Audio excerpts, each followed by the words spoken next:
Hi everyone. The video you're about to watch is a clip from my latest podcast dedicated to fat loss. In that podcast, we've discussed the main principles of energy balance, calories in and calories out, how we estimate them, and how we project the potential weight loss with different degrees of caloric restriction. If you would like to learn or refresh these fundamental concepts, feel free to follow the link to the full video on your screen or in the description below.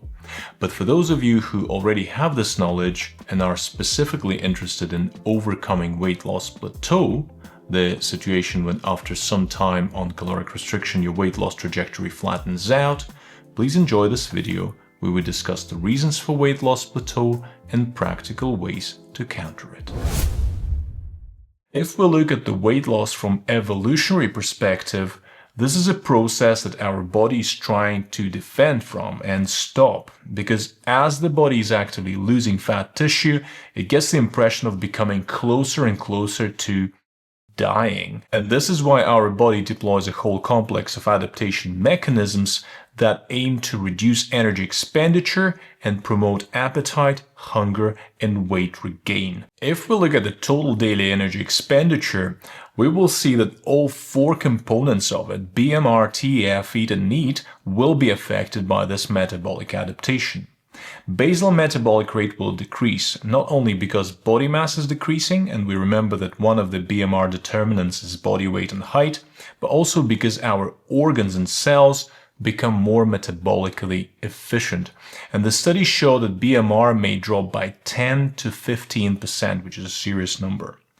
Thermic effect of food will also decrease, and that's natural. We consume less food, so we end up spending less energy on its processing.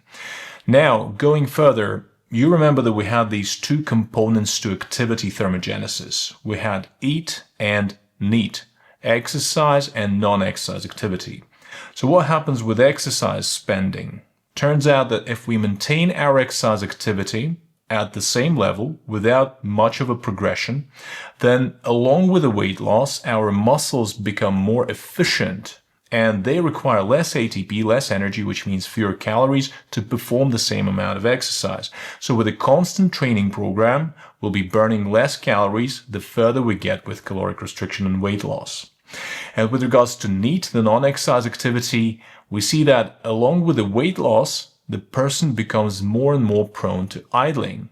There's less subconscious spontaneous activity, less fidgeting, less posture change, more sitting, less moving about. So our NEAT expenditure drops dramatically. In addition to that, there are multiple hormonal changes that result in decreased satiety signaling, increased hunger signaling, as well as reduced metabolic activity. Essentially, as the result of all this adaptation with prolonged caloric restriction, our body is spending less calories.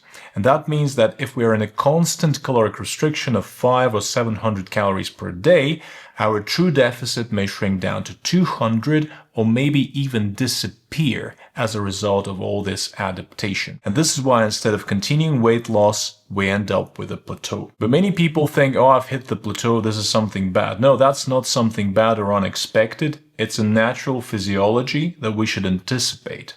Now let's see how we can counter those adaptation mechanisms and by what practical tools so that we continue losing weight with caloric restriction. The first strategy to use to leverage through the weight loss plateau relates to boosting different types of exercise activity. And here we have three tools that will help increase energy expenditure while delivering additional health and longevity benefits. If you recall the total daily expenditure components, we had exercise activity and non-exercise activity. So exercise activity we can boost in two ways. Firstly, by regular progressive resistance training coupled with adequate protein intake and recovery. And this will not only preserve and augment lean mass, which will ultimately increase your BMR, basal metabolic rate, but you will also spend calories during the exercise session. So you tick the boxes for both BMR and EAT increases with resistance training. Secondly, we can boost exercise activity by increasing the volume of zone 2 aerobic training. This is the type of training when we exercise for a prolonged period of time at the rate of perceived exertion of 4 out of 10 roughly, and with heart rate of 60 to 75% of maximum. And it could be treadmill, walking, cycling, running, and so on. And the beauty of this type of training, particularly in the context of weight loss and caloric restriction, is that it is not particularly demanding. And as a result, we can exercise for prolonged sessions, 45, 60, maybe 90 minutes, and this way we achieve notable energy expenditure. And at the same time, given the RPE, the rate of perceived exertion, is in the realms of 4 out of 10, we will get minimal systemic fatigue and much less pronounced cortisol response. So we get pretty high caloric output with relatively minimized systemic stress. And when we're talking zone 2 training, our goal should be not to exhaust ourselves, but to accumulate sufficient time in this optimal metabolic zone.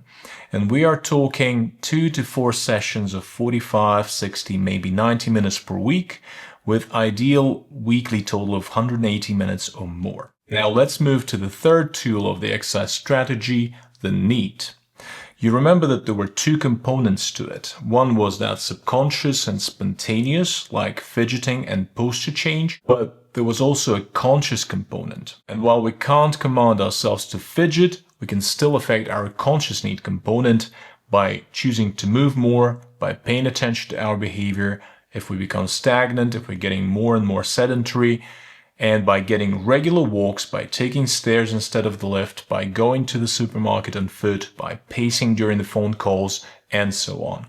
Even standing during work, when you're combining sitting and standing work, for example, in 1-to-1 ratio, this will incur notable caloric expenditure over the course of time, as opposed to just sitting at work. And the studies show that if we compare a sedentary office worker with a person with physically active occupation like a farmer or server, their NEAT may differ by up to 1,500 calories per day, which is a huge difference. So if you are stuck with a weight loss plateau, definitely deploy exercise as your mighty first lever by increasing your resistance training volume, your zone 2 training, by paying attention to your conscious NEAT and choosing to move more. The second strategy that will help you break through the weight loss plateau relates to caloric periodization.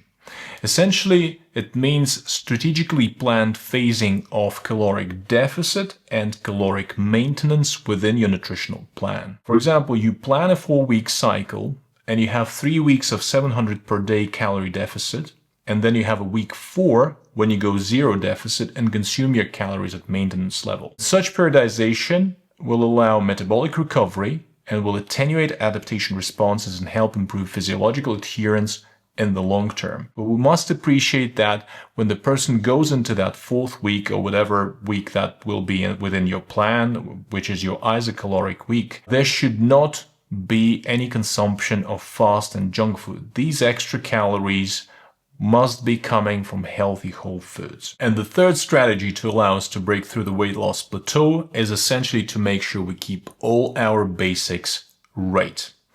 Get 7 to 9 hours of quality sleep every night. This will reduce ghrelin levels that trigger hunger and increase leptin levels that trigger satiety.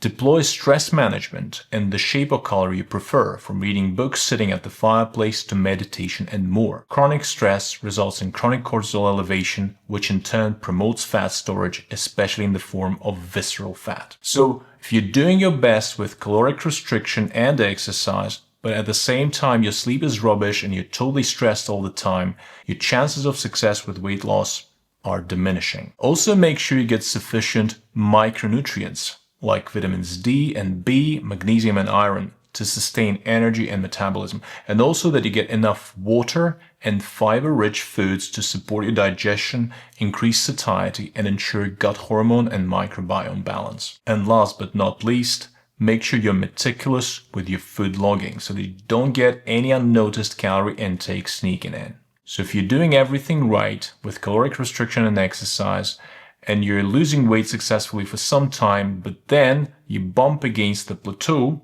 just don't get frustrated, don't get upset. Recognize that this is a normal physiological checkpoint and apply exercise, caloric periodization, and foundational levers that will get you back on track with your weight loss. And ideally, that's fat loss not the loss of muscle and bone. And remember, sustainable fat loss is the result of consistent, moderate deficits, your precision, your patience, and respect for your own body physiology. If you found this valuable, feel free to drop a like and subscribe for more evidence-based content. And I see you again soon in the next video.